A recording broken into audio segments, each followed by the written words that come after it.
Hello, everybody. Welcome back to another episode of Heart and Hustle. Today's episode is a little confession with a whole lot of freedom. It's called Confessions of a Recovering People Pleaser.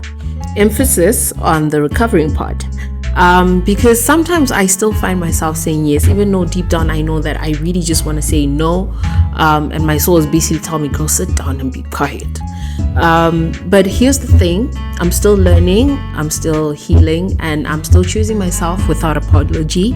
And I'm letting God rewrite the script that told me that I had to be everything for everyone. So if you've ever choked a no, or tried to save someone who didn't even ask you to save them, or even feeling guilty for needing the rest, this one's for you. I didn't wake up just one day like, oh, okay, so today I'm just gonna be a people pleaser. Or actually, nobody wakes up like just being like that. For me, it started pretty young. I was being told like, you're a good girl, you're the reliable one, you're the peacekeeper. And every time I was praised for being low maintenance, I felt like really proud of myself. I thought like, look at me, I don't need anything. But that wasn't love. That was more of a performance. You might be wondering, okay, so what's the difference between people pleasing and healthy compromise? So we're going to go through that. Number one, motivation. People pleasing says yes out of fear, probably the fear of rejection, probably the fear of disappointing somebody, or even the fear of conflict. And I know I'm really usually like, I say yes out of the fear of conflict or either the fear of disappointing somebody. But healthy compromise is saying yes out of love, out of respect, out of mutual benefit, and not fear. Number two, boundaries. People pleasing, you ignore your own boundaries, you ignore your own needs or your values just to keep other people happy. Whereas a healthy compromise, you're aware of what your needs are and you choose to adjust without losing yourself. Number three, the aftermath, which is how you feel after saying yes. People pleasing, you often feel resentful, you feel drained, you often feel regretful, like, why did I have to say yes? I don't want to be here. You're constantly just feeling regretful. But with healthy compromise, you feel peaceful, you feel respected, and you still feel like yourself. In terms of power dynamics, which is number four, people pleasing is often one-sided. It's often when you say their comfort over my own well-being. Whereas healthy compromise is balanced. Both sides win something, both sides give something. So I asked some people and I'm like, just tell me some of your examples of what's the funniest or the most awkward thing you did just to avoid saying no. And I'm gonna go through them. This person says, I agreed to go on someone's birthday dinner at an annoyingly expensive place. And guys, I love celebrating my friends. I love celebrating their achievements. I love celebrating their birthdays. But some of these birthday dinners, guys, especially at some of these places, they will humble your wallet. Save your wallet. Sometimes you can say no. You can buy a gift instead of going for, the very expensive dinner, especially if you can't afford it. This person says, I agreed to go on a group trip even though I was broke and I spent the trip worrying about money. Guys, I've actually been there. I think a couple of months ago, I actually was at that point and my wallet has still not recovered from that point.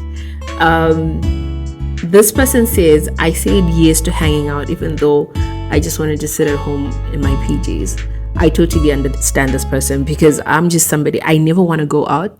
I feel safer at home.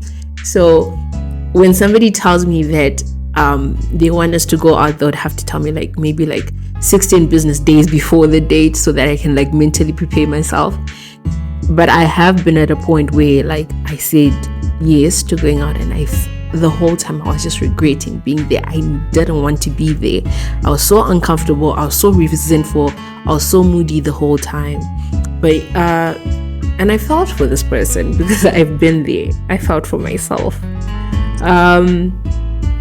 Another person says, I agreed to join a group project and ended up doing all the work. Yeah, guys, you know what? Some of these group projects, I had a group project that I did in my first year, my first semester, and I thought I was being such a nice person, and like I didn't want to to have any conflict with any of my group members. I ended up doing the whole project by myself, and I actually got a passing grade for all of us. I think I got like a 70 something, but I felt so bad because I did that by myself. And whenever I would like text these guys like, oh guys, can you come and help me, like nobody was helping me. But I grew from that. I grew. The person I was in my first semester and the person I was in my last semester, and I can say last semester now because I'm a graduate. But yeah, those are two different people. I wasn't people pleasing anymore. If we're not doing this group assignment together, I'm going to the lecturer telling him like, you need to give me a different group. This one I couldn't even have like a reaction for it. I didn't even know what to say. But this person said, I told someone I liked their music, and then they made me listen to the whole album. To be honest, like at this point, like this is just evil, guys. Like, I know it's hard for us people pleasers to say something, but this person is like sort of like counting on you to say something, like how you feel, to say your true reactions about how you feel about their album, about their music, and you're just dying inside because you don't want to say something. Okay, I didn't know. I had very conflicted emotions and feelings and thoughts about this, but anyway, no judgment here. We listen, we don't judge. This person says, I told my boss I didn't mind staying late. I minded so much. And this one, I've done it way too many times, and like always with like a fake smile on my face. Promotion, none. I stayed late for what?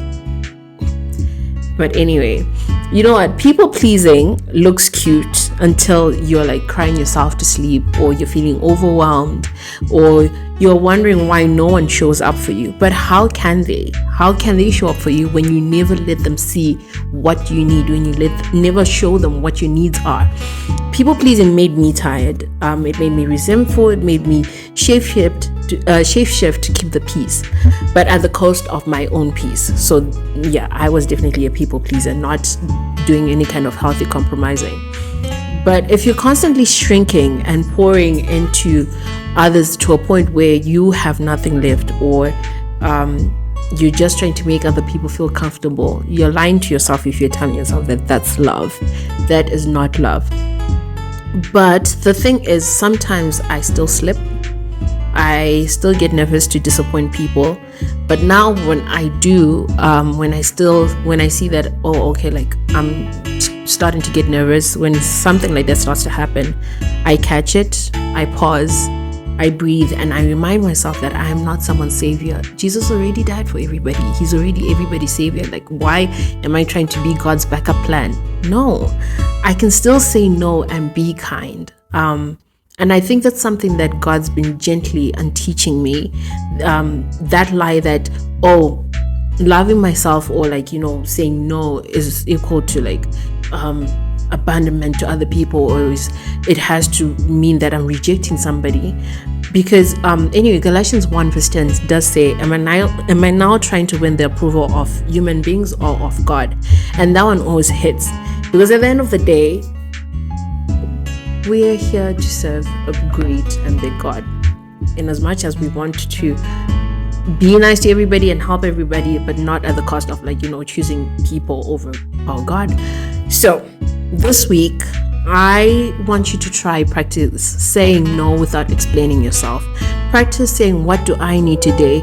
And if you fall back into the habit of people pleasing, give yourself grace, because we don't do shame here. We're recovering, but we're not performing anymore.